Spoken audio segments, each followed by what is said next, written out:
देखो भाई, 100 बात की एक बात, हमें रामपुर से सीधी नहर चाहिए बस, नहीं तो नहीं हो पाएगी तराई खेतों में। 15 दिन पहले पंचायत ने इस काम को हरी झंडी दे दी थी। ना जाने फिर क्यों इस काम में रोड़े अटक रहे हैं। वही तो मैं कह रहा हूं। देखो जी, हंगामा करने से कोई फायदा नहीं होगा। मुद्दे की बात यह है कि जिला परिषद में हमारी तरफ से जोर से बोलने वाला कोई आदमी है ही नहीं। छोटा सा गांव है, मुट्ठी भर लोग हैं, चीखते रहो चिल्लाते रहो, कौन सुनता है। और वैसे भी अगर ये नहर आ भी जाती है तो इसकी देखभाल की जिम्मेदारी किसकी होगी? खेत मालिकों की होगी, और किसकी होगी? भाई अगर पानी हमें चाहिए तो उसे संभालना भी तो हमें ही होगा ना। उसके रखरखाव में जो कुछ भी खर्चा होगा वो सब हम गांव वाले मिलकर के सिंचाई विभाग में जमा करवाते रहेंगे। सरकारी कामकाज हम सबको ही आपस में देख के करने होंगे। ऐसा करते हैं, अगले हफ्ते फिर मिलते हैं, देखते हैं ऊंट किस करवट बैठता है। लेकिन एक बात तय है, गांव की खुशहाली के लिए हम सबको मिलजुल करके एक चट्टान की तरह से खड़ा होना होगा। मैं समझा नहीं। देखो बद्री, हम पहले जैसे नहीं रहे, अलग तरह के इंसान हो गए हैं। हमें जीवन में मकसद मिल गया है। गांव की खुशहाली के लिए मिलजुल कर हमें उस मकसद को पूरा करना है। एक दूसरे का ख्याल रखना है, गांव में शांति बनाए रखनी होगी, मिलजुल करके काम करना होगा, और वो सब करना होगा जो परमेश्वर चाहता है। समझे? नमस्ते शंकर। आइए आइए मोहन जी, आइए। नमस्ते बद्री। नमस्ते। बैठिए। क्या हुआ, नहर का मामला कुछ जमा कि नहीं? जमाना पड़ेगा मोहन जी, हम सबको मिलके जमाना ही पड़ेगा। जरूरी है बाबूजी, समाज को आगे ले जाने की जिम्मेदारी है हम पे। मोहन जी, मेरे बेटे के साथ तो ऐसा चमत्कार हुआ है, मैं मान गया यीशु की ताकत को।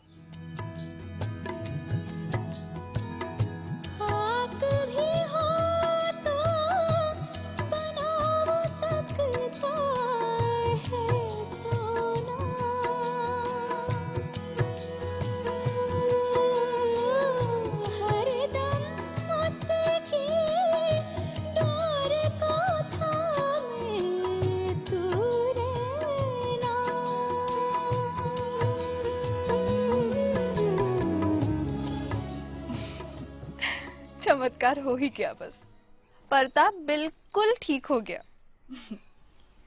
लक्ष्मी, हम सबको बहुत खुशी है, ऊपर वाले ने हमारी प्रार्थना सुन ली। हाँ, अब हम अकेले नहीं रहे, यीशु हमेशा हमारे साथ है। उस पिक्चर ने उन्होंने तो कहा था कि चाहे हम रास्ता भटक जाए लेकिन वो हमें ढूंढ ही लेंगे। उस छोटू की कहानी याद है तुम्हें? बेचारे का कद इतना छोटा था कि वो भीड़ में यीशु को देख नहीं पा रहा था, तो उसने सोचा कि वो पेड़ पे चढ़ के उनको देखेगा। तभी प्रभु यीशु उसी पेड़ के पास खड़े हो गए। ज़क्कई, जल्दी नीचे उतरो, क्योंकि आज मुझे तुम्हारे घर ठहरना है। मेरे घर? उसके घर कौन ठहरेगा? ज़क्कई यीशु को कैसे जानता है?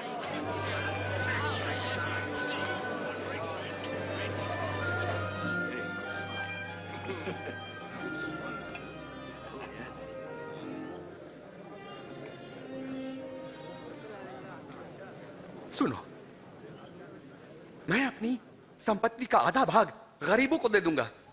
अगर मैंने किसी को ठगा है तो मैं उसे 4 गुना लौटा दूंगा।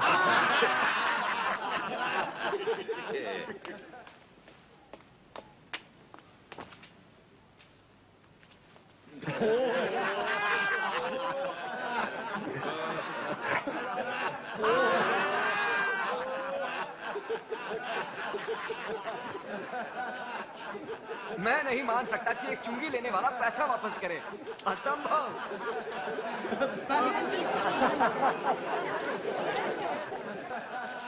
आज इस घर में मुक्ति आई है।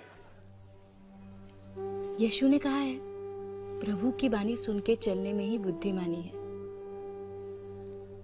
उसकी कही बात पे चलना मतलब पत्थर की मजबूत नींव पे मकान बनाना, जिसे ना तो कोई तूफान हिला सकता है, ना ही बाढ़ का पानी। ईश्वर की कही अनसुनी करके क्या होगा?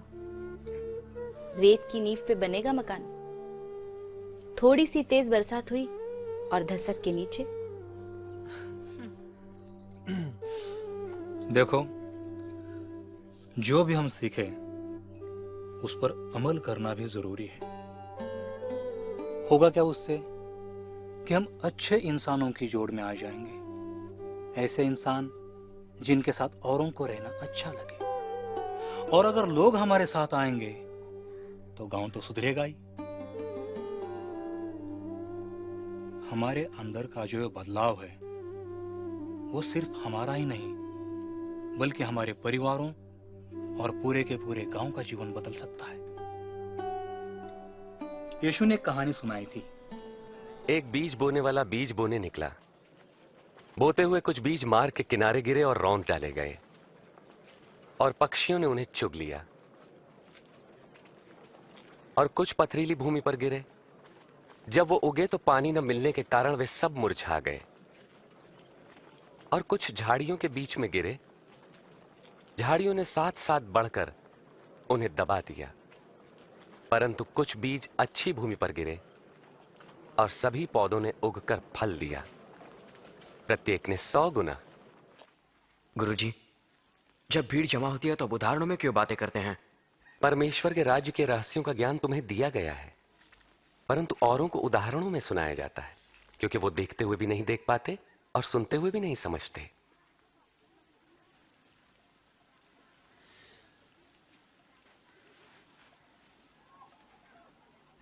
इस उदाहरण का अर्थ यह है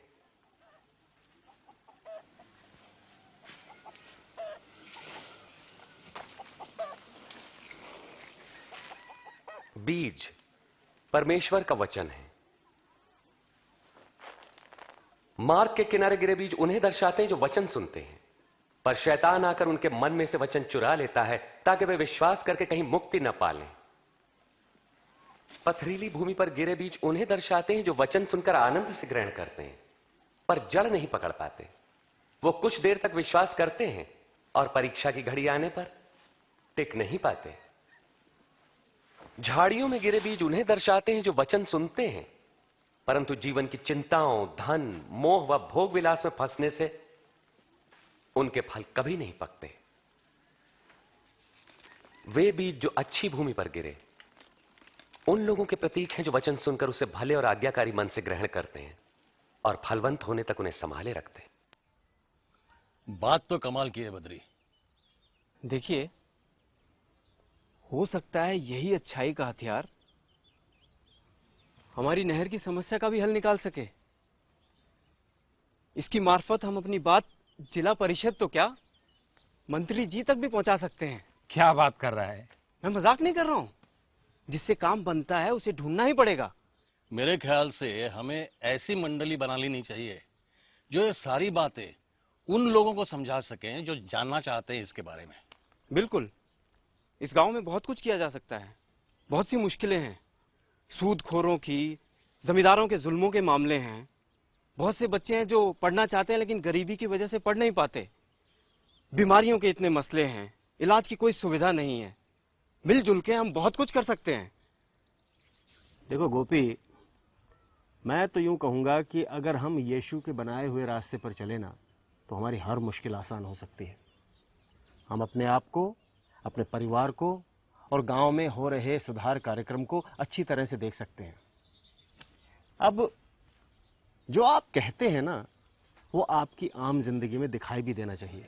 आरोप मत लगाओ तो तुम पर भी नहीं लगेगा, दोष मत लगाओ तो तुम पर भी दोष नहीं लगेगा। क्षमा करो तो तुम्हें भी क्षमा मिलेगी। सुखी हैं वो लोग जो नम्रता से जीते हैं। यीशु ने कहा है कि ऐसे लोग परमेश्वर के राज के हकदार बनेंगे। अपने लिए अपनी जिम्मेदारी उठाना और जिंदगी को नम्रता से गुजारना बहुत जरूरी है। यीशु का वादा है, जो दुख के मारे हैं और आंसुओं में गुजारा करते हैं, परमेश्वर उन्हें आराम देगा।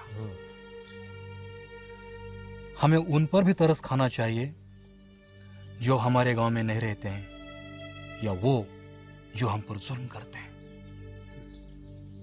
अगर हम शांति बनाए रहें तो हमारी भलाई होगी और हम भी परमेश्वर के बच्चे कहलाएंगे। और अब अपने आप को यीशु मसीह के चेले समझकर आगे के बारे में सोचना होगा। मैंने तो तय कर लिया है कि मैं इस गांव के लोगों को कर्जे के दलदल से बचाकर रहूंगा। सरकार ने शहरों में ऐसी बहुत सी संस्थाएं बना रखी हैं जहां से किसानों को अपनी जमीन खरीदने के लिए बिना ब्याज के कर्जा मिलता है। हम सब वहां से पैसा उठाकर कम से कम जमींदारों और सूदखोरों के चुंगल से तो बच सकते हैं। हमारे मवेशी और हमारे खेत फिर से हमारे हो जाएंगे।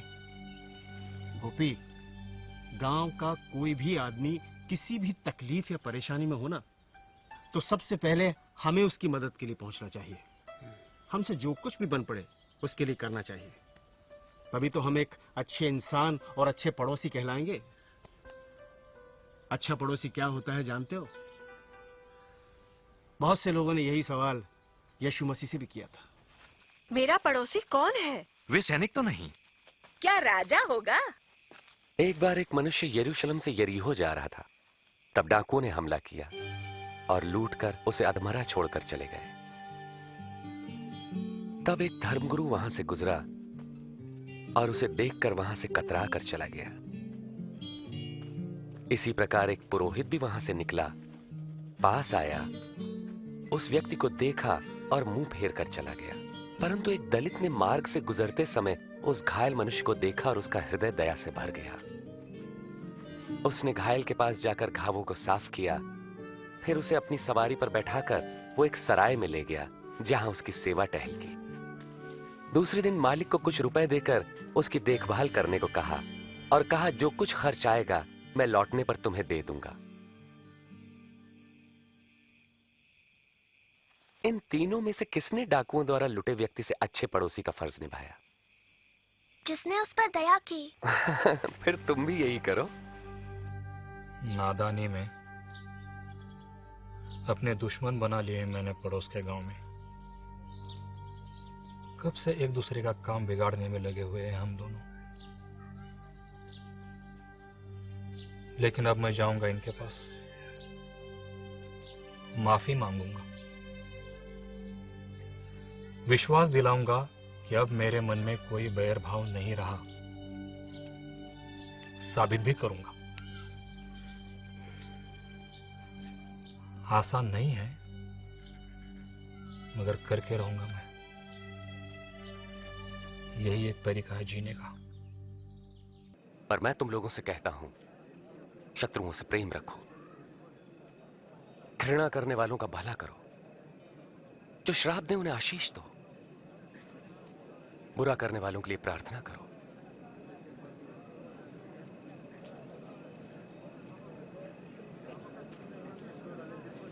तुम्हारे एक गाल पर कोई थप्पड़ मारे तो उसकी ओर दूसरा भी फेर दो।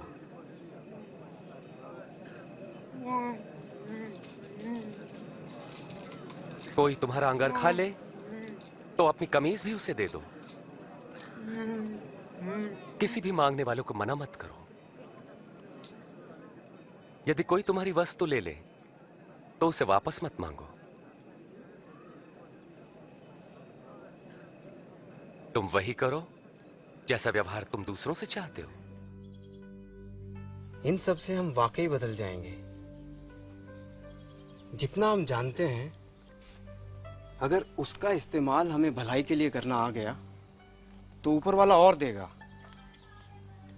हालात को कसूरवार बताने की बजाय हम इन्हीं हालात में बेहतरीन करके दिखाएं। मजा तो उसी में है। भाई वाह गोपी, तुमने ये जो बीड़ा उठाया है ना, मैं हमेशा इसमें तुम्हारे साथ हूं। बद्री को भी तो देखो, कितनी अच्छी शुरुआत की है। अपने घर के दरवाजे सत्संग के लिए और लोगों को धर्म की बातें बताने के लिए खोल दिए। खुद लोगों को बताता है कि कैसे यीशु मसीह के बताए हुए रास्ते पे चला जाए, कैसे समाज में एक नया स्थान पाया जाए। ये सब इतना आसान नहीं है। इस सब में हमें इसका हाथ बटाना होगा। बिल्कुल। हम लोग कर्जा उतारने वाले काम पे लग जाते हैं। गांव में एक अच्छे डॉक्टर की भी जरूरत है, जो यहाँ कम से कम हफ्ते में एक बार तो आए। बच्चों की पढ़ाई भी बहुत जरूरी है, उसके लिए भी हमें सही लोगों से बात करनी चाहिए। बिल्कुल भाई, जिन्होंने ये यीशु मसीह वाली पिक्चर दिखाई है उन्हीं से सलाह लेते हैं। उन्हें तो कोई रास्ता पता होगा, वही हमें बता देंगे। क्यों नहीं, मैं तो कहता हूँ ये भी परमेश्वर की मर्जी थी जो वो इस गांव में आए और हमने वो पिक्चर देखी। उसकी वजह से तो इतना कुछ बदल रहा है। अब यीशु की मर्जी होगी तो उन्हीं के मार्फत सारे दूसरे कामों का भी रास्ता मिल जाएगा। अब इतना विश्वास तो जरूर हो गया है कि हम अकेले नहीं हैं। यीशु का हाथ है हमारे ऊपर और अब कोई काम रुकेगा नहीं। देखना। और यीशु ने यह भी तो कहा है कि कोई भी इमारत बनाने से पहले उस पर होने वाले खर्च का अंदाजा हमें लगा लेना चाहिए और यह भी देख लेना चाहिए कि उतना पैसा हमारी जेब में है कि नहीं। वरना आप किसी काम को शुरू कर दें और बाद में उसको बंद करना पड़े तो फिर जगहसाई होगी कि नहीं? नहीं। लेकिन ये बात हमको क्यों बता रहे हैं? इसलिए बद्री भैया कि जैसे जैसे हमें यीशु रास्ता दिखाते चले जाएं, वैसे वैसे हमें रोज आगे बढ़ना होगा। हमें दुनिया के बारे में न सोचकर छोटे से शुरुआत करनी होगी। उसकी उंगली पकड़कर चलेंगे ना तो हमारी सब राह आसान हो जाएगी, बिगड़े हुए काम भी बनते चले जाएंगे। और याद है ना गोपी, यीशु ने क्या कहा था कि जो आदमी मेरे हल को चलाते हुए पीछे मुड़कर देखेगा वो मेरा चेला बनने के काबिल नहीं होगा। इसलिए यीशु के साथ शुरू किए गए सफर में हमें उनके बारे में ज्यादा से ज्यादा सीखने का प्रयत्न करना चाहिए।